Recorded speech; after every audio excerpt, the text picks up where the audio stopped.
નમસ્તે મિત્રો, આજે આપણે વાત કરવાના છીએ આંખના ડોક્ટર અને ગરીબ ખેડૂત સાથે બનેલી ઘટના। ગામડાની સવાર હંમેશા જેવી જ હતી, પણ એ દિવસે રણછોડભાઈ માટે સવાર થોડી વધારે ભારે હતી। રણછોડભાઈ એ ગરીબ ખેડૂત, વર્ષોથી જમીન પર પસીનો વહાવીને પોતાનું અને પરિવારનું પેટ ભરતો માણસ। માથે સફેદ ફાટેલી પાઘડી, શરીર પર ધૂળ માટીથી મેલાયેલી ખાદીની કમીજ, પગમાં વર્ષો જૂની ચપ્પલ। એના જીવનની જેમ જ એની હાલત પણ સાદી હતી। છેલ્લા ઘણા દિવસોથી એની ડાબી આંખમાં દુખાવો થતો હતો। શરૂઆતમાં એને લાગ્યું કે કદાચ ખેતરમાં કામ કરતી વખતે ધૂળ પડી ગઈ હશે, પણ ધીમે ધીમે આંખ લાલ થવા લાગી, પાણી વહી રહ્યું હતું અને હવે તો નજર પણ ધૂંધળું દેખાવા લાગી હતી। ખેડૂત માટે આંખ એટલે ભગવાનનો વરદાન। આંખ વગર તો ખેતી, પશુપાલન, પરિવાર બધું અંધારું।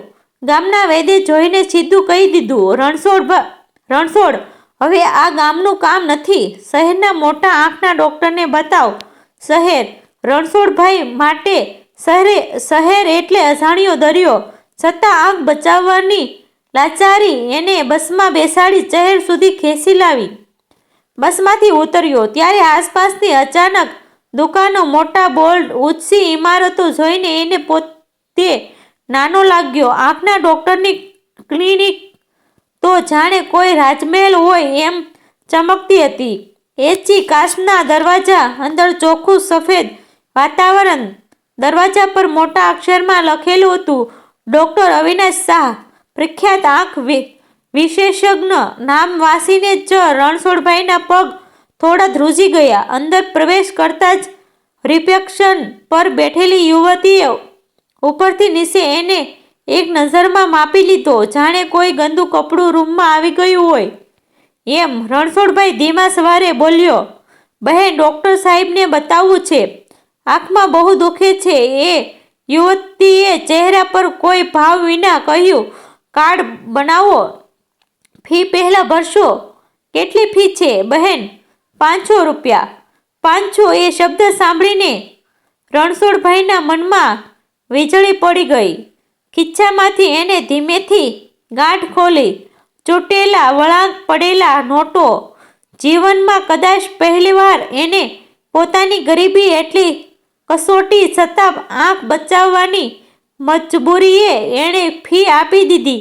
થોડા સમય પછી એને અંદર બોલાવવામાં આવ્યો। ડોક્ટર અવિનાશ શાહ સફેદ એપ્રેન પહેરીને, મોં પર અહંકારનો અદશ્ય તાજ પહેરીને બેઠા હતા। મોટા કેબિનમાં બેઠેલા ડોક્ટરની નજર રણછોડભાઈ પર પડી અને પહેલો ભાવ જ નાપસંદીનો હતો। શું થયું છે? ડોક્ટરે મોઢું પણ પૂરેપૂરું ઊંચું કર્યા વિના પૂછ્યું। સાહેબ, આંખમાં બહુ દુખે છે, કંઈ દેખાતું નથી, રણછોડભાઈએ વિનંતી ભર્યા સ્વરે કહ્યું। ડોક્ટરે એને ધ્યાનથી જોયા વગર જ કહ્યું, ખેડૂત છો ને, ખેતરમાં ધૂળ પડે એટલે આવું જ થાય, આંખોનું ધ્યાન રાખતા આવડતું નથી અને પછી શહેરમાં આવીને રડતા હો। આ શબ્દ રણછોડભાઈના હૃદયમાં બાણ બનીને ઘૂસી ગયા। એ ચૂપ રહ્યો। ડોક્ટરે મશીન આગળ બેસાડ્યો, પણ એ ક્રિયામાં પણ સહાનુભૂતિનો અણસાર નહોતો। હલશો નહીં, અરે સીધા બેસો, તમારાથી થાય છે કે નહીં જેવી ટિપ્પણીઓ ડોક્ટર વારંવાર કરતો રહ્યો। રણછોડભાઈને લાગ્યું કે એની આંખમાંથી વધારે એની આત્મા દુખી રહી છે। તપાસ પૂરી કરીને ડોક્ટરે ઠંડા સ્વરે કહ્યું, આંખમાં ઇન્ફેક્શન છે, ઓપરેશન કરવું પડશે, નહીં તો નજર થઈ શકે। સાહેબ, ખર્ચ કેટલો આવશે? ડોક્ટરે ખુરશીમાં ટેક લગાવીને કહ્યું, ઓપરેશન, દવાઓ, ફોલોઅપ ઓછામાં ઓછા 25,000। 25,000? એ સાંભળીને રણછોડભાઈના પગમાંથી જાણે જમીન સરકી ગઈ। સાહેબ, શું ગરીબ ખેડૂત છું, એટલા પૈસા નથી, ડોક્ટરે હળવી હાસ્ય સાથે કહ્યું। તો પછી અંધ થવા માટે તૈયાર રહો, અહીં કોઈ દાનશાળા નથી। આ વાક્ય સાથે જ રૂમમાં એક અજીબ શાંતિ છવાઈ ગઈ। રણછોડભાઈની આંખોમાંથી પાણી તો હતું, પણ એ પાણી દુખાવાનું નહોતું, એ અપમાનનું હતું.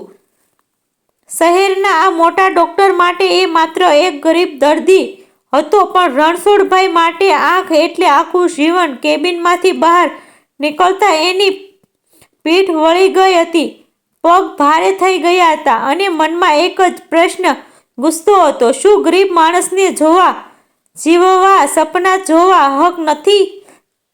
ક્લિનિકના દરવાજા બહાર ઊભો રહીને રણછોડભાઈ એક વખત પાછળ વળીને ચમકતા બોર્ડને જોયું.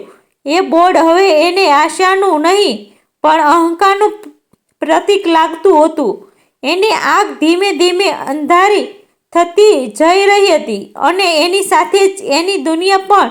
એને ખબર નહોતી કે આવનાર દિવસોમાં એની જિંદગી એક એવો વળાંક લેશે જ્યાં અહંકાર અને માનવતા સામસામે ઊભા રહેશે. શહેરની એ ચમકતી ક્લિનિકમાંથી બહાર નીકળ્યા પછી રણછોડભાઈ માટે દુનિયા જાણે ધૂંધળી પડતી ગઈ હતી. આંખનું દુખાવું તો હતું જ, પણ ડોક્ટરના શબ્દોએ એની અંદરની હિંમત પણ કચડી નાખી હતી. બસ સ્ટેશન પર બેઠો બેઠો એ સતત આંખ મસળતો રહ્યો, જાણે હાથથી અંધકાર હટાવી શકાશે એમ. પૈસા વગર ઓપરેશન શક્ય નહોતું અને ઓપરેશન વગર નજર બચી શકે એમ નહોતું. ગામમાં પાછો ફર્યા પછી એની હાલત દિવસે ને દિવસે બગડતી ગઈ. ખેતરમાં કામ કરતી વખતે વારવાર પગ લથડાટતા, પાક પર નજર જ રહી. પશુઓ પણ અજાણ્યા લાગવા લાગ્યા. ગામના લોકો સહાનુભૂતિ તો બતાવતા, પણ મદદની સીમા ત્યાં જ અટકી જતી. રાત્રે ખાટલે પડેલો રણછોડભાઈ આકાશ તરફ જોઈને ભગવાનને એક જ પ્રાર્થના કરતો: હે ભગવાન, જો આગ જ લઈ લેવી હોય તો માન અપમાન વગર લઈ લે, પણ આ રીતે રોજ રોજ તોડશો નહીં. સમય એનું કામ કરતો રહ્યો. એક બાજુ રણછોડભાઈની દુનિયા અંધારામાં ગરકાવ થતી હતી તો બીજી બાજુ ડોક્ટર અવિનાશ શાહની જિંદગી ચમકતી જતી હતી. મોટી ફી, મોટી કાર, મોટા લોકોની ઓળખાણ. એનો અહંકાર હવે આકાશને અડી રહ્યો હતો. એને લાગતું હતું કે પૈસા અને ડિગ્રી બધું ખરીદી શકે છે, અહીં સુધી કે માણસની ઇજ્જત પણ ભગવાન જ્યારે આપે છે ત્યારે ચેતવણી આપ્યા વગર પણ લઈ લે છે. આ સત્ય એને જલ્દી સમજાવવાનું હતું.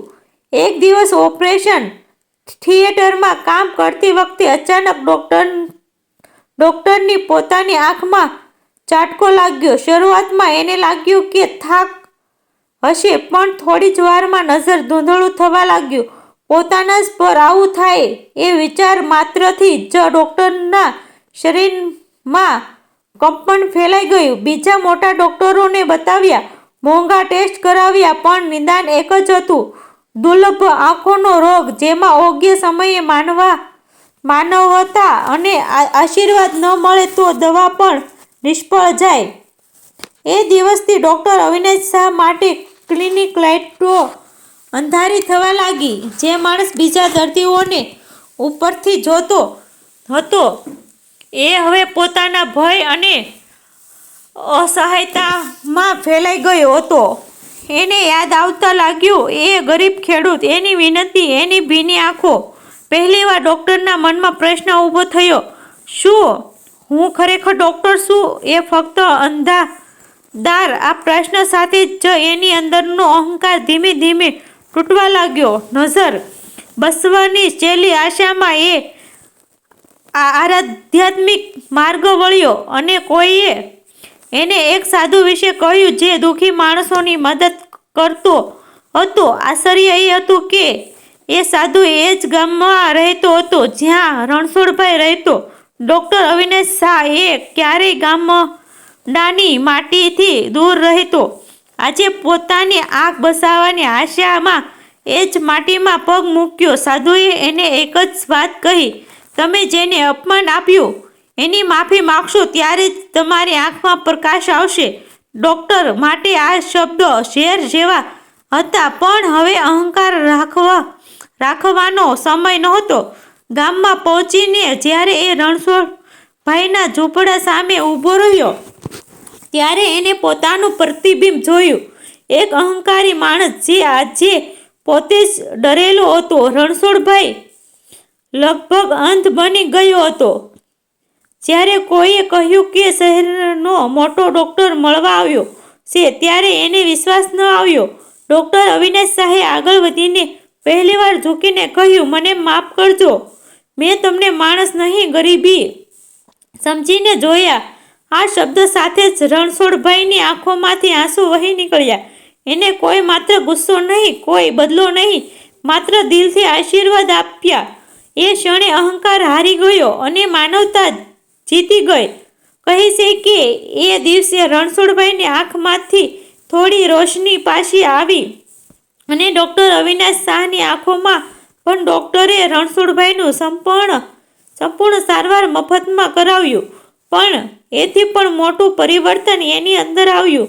હવે એક ક્લિનિકમાં ગરીબ અને અમીર માટે અલગ નજર નહોતી. દરેક દર્દી એ માટે માણસ હતો.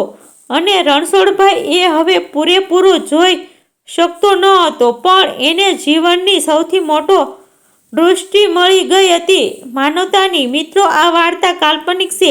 તેમાં આવતા પાત્રો પણ કાલ્પનિક છે, જે લેખકના વિચારો દ્વારા લખવામાં આવેલ છે. આવા જ વિડીયો જોવા માટે અમારી ચેનલ સબસ્ક્રાઈબ કરી દેજો. આભાર મિત્રો. ગમે તો શેર કરી દેજો.